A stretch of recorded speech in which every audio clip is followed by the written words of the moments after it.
मेरे तो एक भगवान ही हैं, भगवान के सिवाय मेरा कोई है ही नहीं, और कोई है तो होगा, हमें उससे क्या मतलब। यह सीधे सरल विश्वासी भक्तों की दृष्टि से वासुदेवः सर्वम है।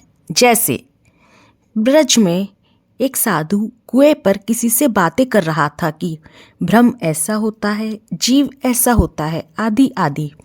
वहाँ जल भरने के लिए आई एक गोपी ने ये बातें सुनी तो उसने दूसरी गोपी से पूछा, अरे वीर, ये ब्रह्म जीव आदि क्या होते हैं? वह गोपी बोली, ये हमारे लाला के ही कोई सगे संबंधी होंगे, तभी साधु लोग उनकी बातें करते हैं, नहीं तो साधुओं को लाला के सिवाय औरों से क्या मतलब।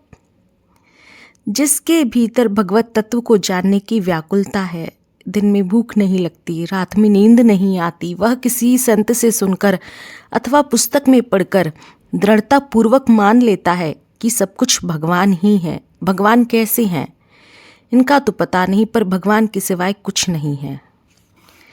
यह संत के वचनों पर विश्वास की दृष्टि से वासुदेवः सर्वम है।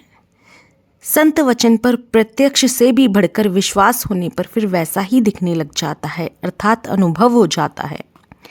दार्शनिक दृष्टि से विचार करें तो सत्ता एक ही होती है, दो नहीं।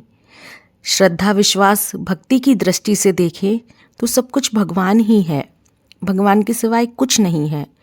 भक्ति की दृष्टि भगवान को छोड़कर दूसरी तरफ जाती ही नहीं, और भगवान के सिवाय दूसरा कोई उसकी दृष्टि में आता ही नहीं।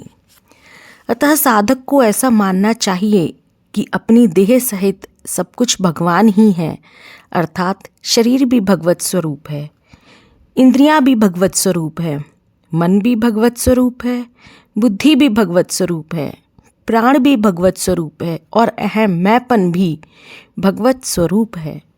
सब कुछ भगवान ही है। इसको मानने के लिए साधक को बुद्धि से जोड़ नहीं लगाना चाहिए, प्रत्युत सहज रूप से जैसा है वैसा स्वीकार कर लेना चाहिए। इसीलिए श्रीमद् भागवत में आया है, जब सब कुछ भगवान ही है ऐसा निश्चय हो जाए, तब साधक इस अध्यात्म विद्या ब्रह्म विद्या के द्वारा सब प्रकार से संशय रहित होकर सब जगह भगवान को भली भांति देखता हुआ उपराम हो जाए, अर्थात सब कुछ भगवान ही है यह चिंतन भी ना रहे, प्रत्युत साक्षात भगवान ही दिखने लगे।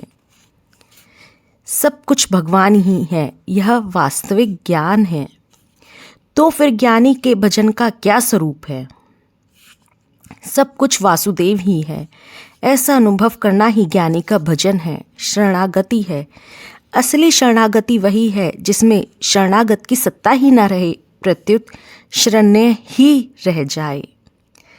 ऐसा वास्तविक ज्ञान वाला महात्मा भक्त भगवान के शरण हो जाता है, अर्थात अपना अस्तित्व मैंपन मिटाकर भगवान में लीन हो जाता है। फिर मैंपन नहीं रहता, अर्थात प्रेम वाला नहीं रहता, प्रत्युत केवल प्रेम स्वरूप भगवान रह जाते हैं, जिनमें मैं तू यह वह चारों ही नहीं है। यही शरणागति का वास्तविक स्वरूप है। जय श्री राधे कृष्ण।